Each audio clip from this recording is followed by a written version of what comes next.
1950 में जापान ने goal set किया, we will become the number 1 in textile industry in the next 10 years। ध्यान से सुनना मेरी बात, ये बातें गूगल पे अवेलेबल है, मैं कुछ नया नहीं बता रहा तुम लोगों को, लेकिन मैं जो बता रहा हूं उससे जो सीख के जाओगे वो तुम्हारी जिंदगी बदल सकता है।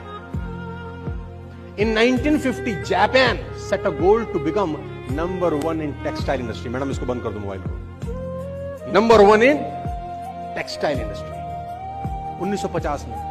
इन द वर्ल्ड, कहां पर? पूरी दुनिया की सबसे बड़ी टेक्सटाइल इंडस्ट्री बनेगी। और मैं आपको बता दूं, जहां जमीन ही खराब है वहां कपड़े की बात करना अपने आप में एक बहुत बड़ा चैलेंज है। जमीन खराब है, रिसोर्सेज नहीं है, लेकिन उन्होंने कहा कुछ ऐसा करना पड़ेगा कि पूरी दुनिया हमारी इज्जत करने लग जाए, और जब दुनिया इज्जत करेगी तो हमारे अपने लोग भी हमारी इज्जत।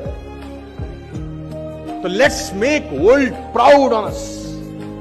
1950 में जापान ने गोल सेट किया। गोल सेट करने से होता क्या है? गोल सेट करने से यह होता है कि आपको एक जगह मिल जाती है कि यहां पर मुझे जाना है, फिर रास्ते बनते हैं। आपने गोल सेट किया कि मैं 17 तारीख को रेडिसन फरीदाबाद पहुंचूंगा, रास्ता बनाया, किसी ने बस से आया, कोई ट्रेन से आया, कोई कार से आया, कोई जहाज पकड़ के आया, लेकिन बिना गोल सेट किए कोई रेडिसन नहीं आया। जिन्होंने सेट नहीं किया साला अपने घर बैठे होंगे शायद। तो गोल सेट हुआ, बड़ा गोल, 10 साल में become the number 1 textile industry. और मैं आपकी जानकारी के लिए बता दूं, 1960 आते आते Japan become number 1 in textile industry. 10 साल में जापान टेक्सटाइल इंडस्ट्री में पूरी दुनिया में नंबर 1 था। दुनिया में इज्जत होने लगी कि एक कंट्री जो पूरी तरह से डिमोरलाइज था, जिनके पास साला करने को कुछ नहीं था, सॉइल खराब हो चुका था, ये आज दुनिया में नंबर 1 हो गई। अपनी कंट्री के लोगों ने इज्जत करनी शुरू। और 1960 में जापान ने इस पूरी दुनिया को देने वाला एक डिसीजन लिया, पूरी दुनिया में तबाही मचाने वाला डिसीजन लिया। उन्होंने बोला set another goal, will become the number 1 in steel manufacturing. यहां रुकेंगे नहीं, अब जापान को लेके जाना है अलग लेवल पे। ठीक है गिर गए, ठीक है मर गए, ठीक है हमें दबाया गया, ठीक है 3 लाख लोग हमारे मारे गए, ठीक है हमारी इकोनॉमी खराब होगी, कब तक रोते रहेंगे?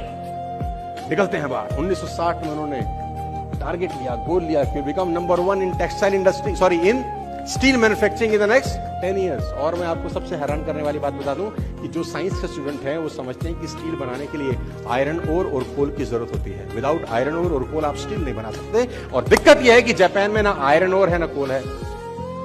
अब जिस कंट्री में ये दोनों कंपोनेंट ही नहीं है जिससे स्टील बनता है, वो कंट्री कह रही है कि सिर्फ 10 साल कोई बहुत बड़ा पीरियड नहीं होता, ऐसे निकल जाते हैं।